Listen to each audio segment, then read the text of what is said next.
ଓଡ଼ିଶା ଇତିହାସରେ ବହୁ ସାଧୁ ସନ୍ଥ କବି ଈଶ୍ୱର ପ୍ରେମୀ ଓ ମହାନ ବ୍ୟକ୍ତି ବିଶେଷ ଯୋଡ଼ି ହୋଇଛନ୍ତି। ସେମାନଙ୍କ ମଧ୍ୟରୁ ପଞ୍ଚସଖାଙ୍କର ଏକ ସ୍ୱତନ୍ତ୍ର ସ୍ଥାନ ରହିଛି। ଅଚ୍ୟୁତାନନ୍ଦ ଦାସ, ଯଶୋବନ୍ତ ଦାସ, ଅତିବଡ଼ି ଜଗନ୍ନାଥ ଦାସ, ବଳରାମ ଦାସ ଓ ଶିଶୁ ଅନନ୍ତ ଦାସ ସ୍ୱୟଂ ଶ୍ରୀ ଜଗନ୍ନାଥ ଧର୍ମରୂପୀ ଗଛର 5ଟି ଶାଖା ସଦୃଶ ଉଦୀୟମାନ ହୋଇଥିଲେ। ଏଣୁ ସେମାନଙ୍କୁ ପଞ୍ଚସଖାର ଆଖ୍ୟା ଦିଆଯାଇଥିଲା। ସେମାନଙ୍କ ମଧ୍ୟରୁ ଶିଶୁ ଅନନ୍ତଙ୍କ ମହିମା ଗାଁ ଗାଁରେ ପରିଚିତ। 1486 ଖ୍ରୀଷ୍ଟାବ୍ଦ ସମୟର କଥା। ରାଜଧାନୀ ଭୁବନେଶ୍ୱର ଠାରୁ 20 କିଲୋମିଟର ଦୂରରେ ଗୋଟିଏ ଗାଁ ରହିଛି।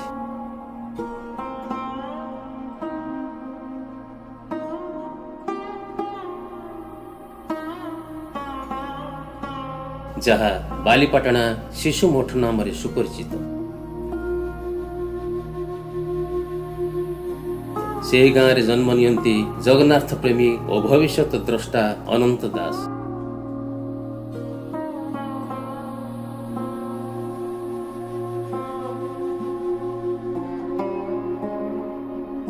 କପିଳ ଦାସ ଓ ଗୌରୀ ଦେବୀଙ୍କର ସେ ସୁସନ୍ତାନ ଥିଲେ। ନିଜର ଈଶ୍ୱରୀୟ ବିଶ୍ୱାସ ବଳରେ ସେ ବହୁ ଅଦ୍ଭୁତ କାର୍ଯ୍ୟ ଓ ଆଶ୍ଚର୍ଯ୍ୟଜନକ କାର୍ଯ୍ୟ କରିପାରୁଥିଲେ।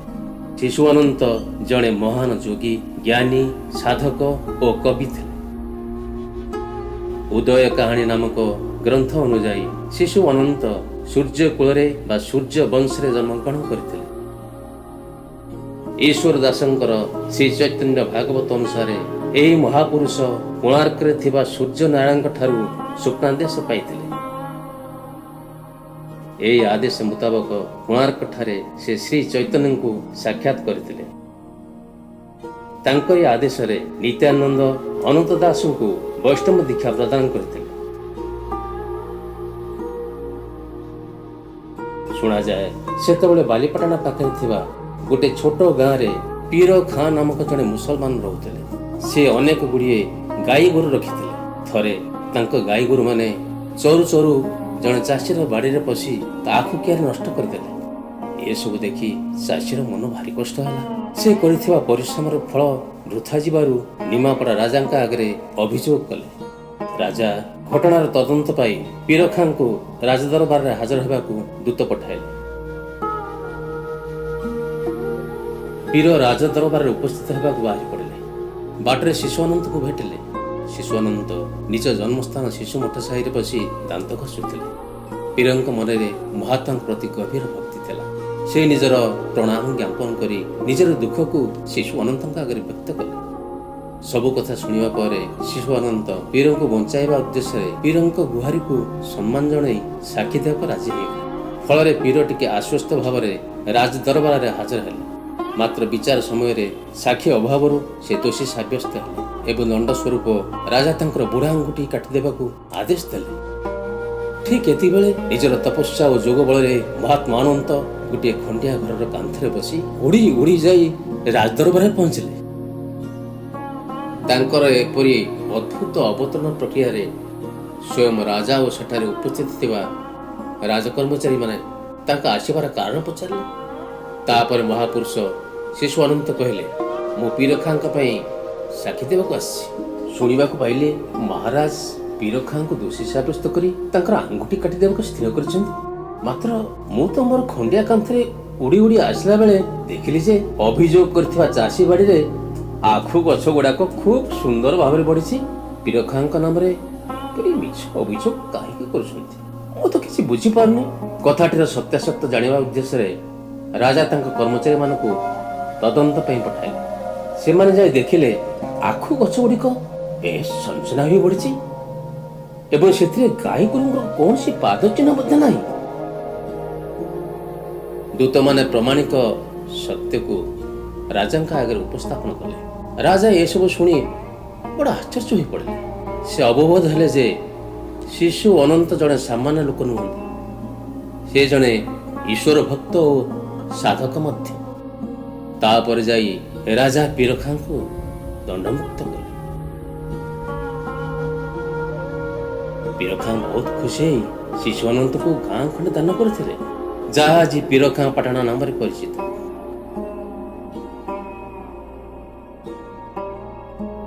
ଶ୍ରୀ ଗୁଣ୍ଡିଚାରେ ପତିତ ପାବନ ମଦନ ମୋହନ ଶ୍ରୀମୂର୍ତ୍ତି ଦେବ ରଥରେ ବସି ପୀରଖାଁ ପାଟଣା ମାଉସୀମା ଘର ପର୍ଯ୍ୟନ୍ତ ଯାଉଥିଲେ। ଜନଶ୍ରୁତି ଅନୁଯାୟୀ ଏହି ରଥଯାତ୍ରା ଅନୁଷ୍ଠିତ ହେବାରେ ଜଣେ ବଙ୍ଗ ନବାବଙ୍କ ଶିରସ୍ତାଦାର ଶେଖ୍ ରହିମ ଉଲ୍ଲାଙ୍କ ଯୋଗଦାନ ରହୁଥିଲା।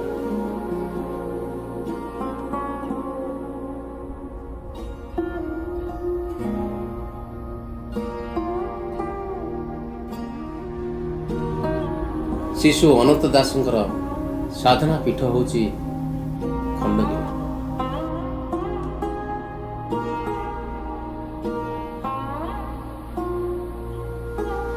ଖଣ୍ଡଗିରିର ପାଦଦେଶରେ ତାଙ୍କର ଗାଦି ତପୋବନ ଆଶ୍ରମ ଭାବରେ କଥିତ।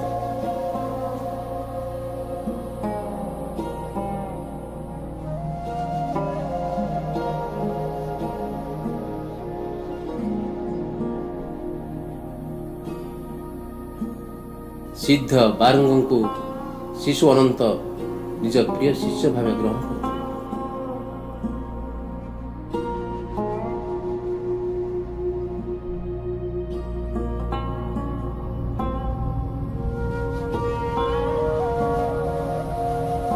କିମ୍ବଦନ୍ତୀ ଜଣାଏ ଯେ ମହାପୁରୁଷ ଶିଶୁ ଅନନ୍ତ ଯୋଗ ବଳରେ ମହାଲକ୍ଷ୍ମୀଙ୍କ କୋଳରେ ଶିଶୁ ରୂପରେ ବସିବାର ଜଗନ୍ନାଥ ଦାସ ସାକ୍ଷୀ ରହିଛନ୍ତି। ଜଗନ୍ନାଥ ଦାସ ଶିଶୁ ଅନନ୍ତଙ୍କର ଏହି ଯୋଗ ଅବସ୍ଥାରେ ପ୍ରୀତ ହୋଇ ତାଙ୍କୁ ଶିଶୁ ଭାବରେ ସମ୍ବୋଧନ କରିବାରୁ ସେ ସେହି ଦିନଠାରୁ ନିଜକୁ ଶିଶୁ ଅନନ୍ତ ବୋଲି କହିଲେ।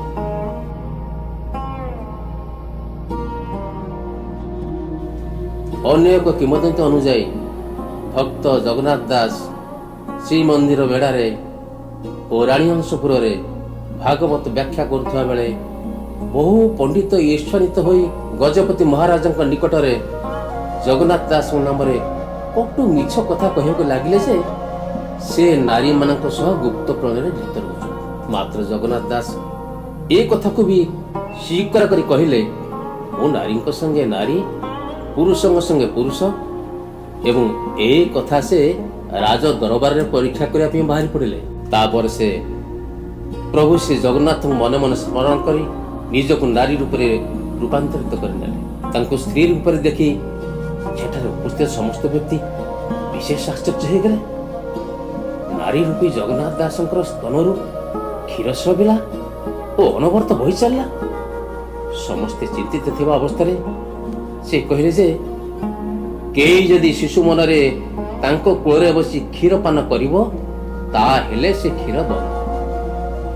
ଶେଷରେ ଅନନ୍ତ ଦାସ ଶିଶୁ ଭାବରେ ତାଙ୍କ କୋଳରେ ବସି କ୍ଷୀର ପାନ କଲେ। ସେହିଦିନ ଠାରୁ ସେ ଶିଶୁ ଅନନ୍ତ ନାମରେ ସୁପରିଚିତ ହେଲେ। ଓଡ଼ିଶାର ପ୍ରଥମ ସମ୍ବାଦପତ୍ର ମାଦଳା ପାଞ୍ଜିରେ ମଧ୍ୟ ଏହି ବିଷୟ ଉଲ୍ଲେଖ ରହିଛି। ଶିଶୁ ଅନନ୍ତଙ୍କର ବାସସ୍ଥଳୀକୁ ଶିଶୁ ମଠ ସାହିର ଆଖ୍ୟା ଦିଆଯାଇଛି, ଯେଉଁଠାରେ ଶିଶୁ ଉପାଧିକାରୀ ତାଙ୍କର ବଂଶଧରମାନେ ବାସ କରୁଛନ୍ତି। ଶିଶୁ ମଠରେ ଶ୍ରୀମୂର୍ତ୍ତି ଦେବ ପତିତ ପାବନଙ୍କର ଗୋଟିଏ ମୂର୍ତ୍ତି ରହିଛି। ଲୋକକଥା ଅନୁସାରେ ପତିତ ପାବନ ଶ୍ରୀମୂର୍ତ୍ତି ଦେବ ଶ୍ରୀକ୍ଷେତ୍ରର ଶ୍ରୀମନ୍ଦିର ଅଭଡ଼ା ଖୋଳା ମଧ୍ୟରେ ମହାପ୍ରସାଦ ଯିବା ବାଟରେ ଅବସ୍ଥିତ ଥିଲେ। ପ୍ରତ୍ୟହ ତାଙ୍କର ପ୍ରଥମ ଦୃଷ୍ଟି ମହାପ୍ରସାଦ ଉପରେ ପଡୁଥିଲା।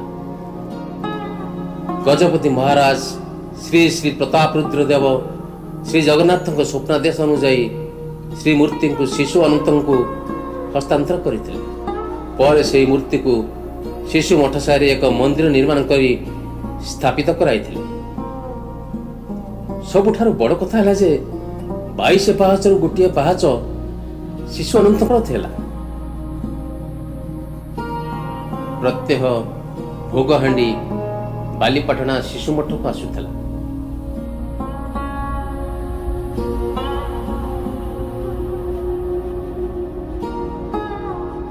ଶ୍ରୀକ୍ଷେତ୍ରରେ ଯେଉଁମାନଙ୍କର ନବକଳେବର ସମୟରେ ଦାରୁର କିଛି ଅଂଶ ଏହି ମଠକୁ ଆସୁଥିଲା ଏବଂ ସେଥିରେ ଶ୍ରୀମୂର୍ତ୍ତିଙ୍କର ନିର୍ମାଣ କାର୍ଯ୍ୟ ହେଉଥିଲା। ପୁରୀ ଗଜପତିଙ୍କ ତରଫରୁ ଶିଳ୍ପୀ ଓ ପଣ୍ଡାମାନେ ଏହି ପ୍ରକ୍ରିୟାକୁ ତ୍ୱରାନ୍ୱିତ କରୁଥିଲେ। ମାତ୍ର ଆଜି ସେ ଆଉ ଦେଖିବାକୁ ମିଳୁନି। କିନ୍ତୁ ଶିଶୁ ବଂଶଧର ମାନେ କିଛି ପରମ୍ପରା ଏପର୍ଯ୍ୟନ୍ତ ବଜାୟ ରଖିଛନ୍ତି।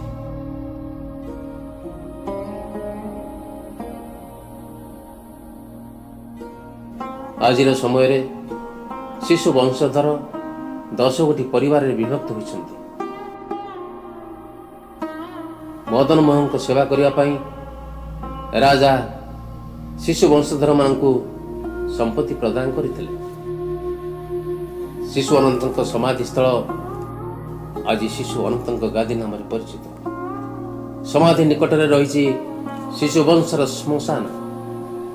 ଏହି ବଂଶର ବୟୋଜ୍ୟେଷ୍ଠ ବ୍ୟକ୍ତିଙ୍କ ମର ଶରୀରକୁ ଗାଦି ନିକଟବର୍ତ୍ତୀ ସ୍ଥାନରେ ପାରମ୍ପରିକ ରୀତିନୀତି ଅନୁଯାୟୀ ସମାଧି ଦିଆଯାଏ।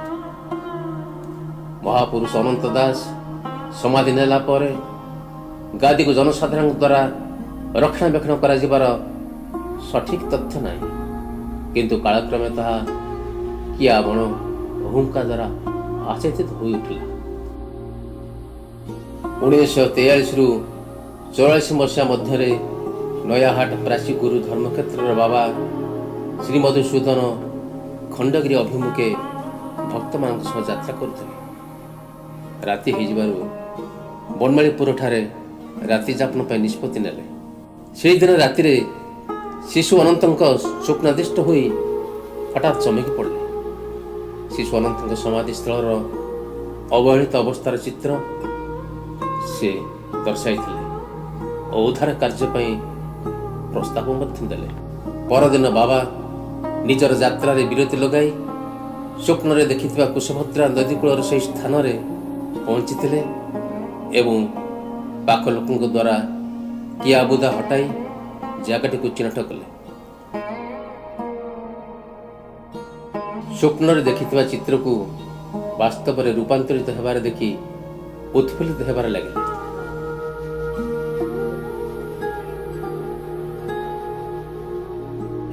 ଅନନ୍ତ ନାଗର 7ଟି ଫଣା ପରି ପଥର ଖଣ୍ଡକୁ ବେଢ଼ି ରହିଛନ୍ତି 7ଟି ଶିଶୁ ଶାହାଡ଼ା ଗଛ।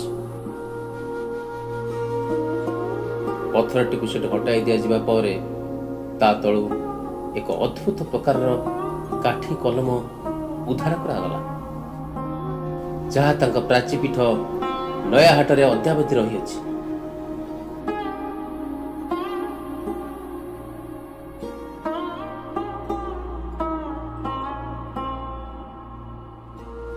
କଲମଟି ଗୋଟିଏ ଖୋଳ ଭିତରେ ଥିଲା, ଯାହାର ପଛରେ ଥିବା ସୂକ୍ଷ୍ମ ଚିତ୍ର ବାଟେ ଚାହିଁଲେ ବୃନ୍ଦାବନର ରାଧାକୃଷ୍ଣ ଲୀଳା ଦେଖିବାକୁ ମିଳିଥାଏ। ବାବା ମଧୁସୂଦନ କିଆବଣ ସଫା କରି ସେଠାରେ ତାଙ୍କ ଆଶ୍ରମ ପ୍ରତିଷ୍ଠା କଲେ। ପରେ ବାବାଜୀ ଦୀନକୃଷ୍ଣ ଦାସ ନାମକ ଜଣେ ସନ୍ନ୍ୟାସୀ ଶିଷ୍ୟଙ୍କୁ ଆଶ୍ରମ ଓ ଗାଦିର କାର୍ଯ୍ୟଭାର ହସ୍ତାନ୍ତର କରି ପ୍ରାଚୀ ଗୁରୁଧର୍ମ କ୍ଷେତ୍ରକୁ ଚାଲି ଯାଇଥିଲେ।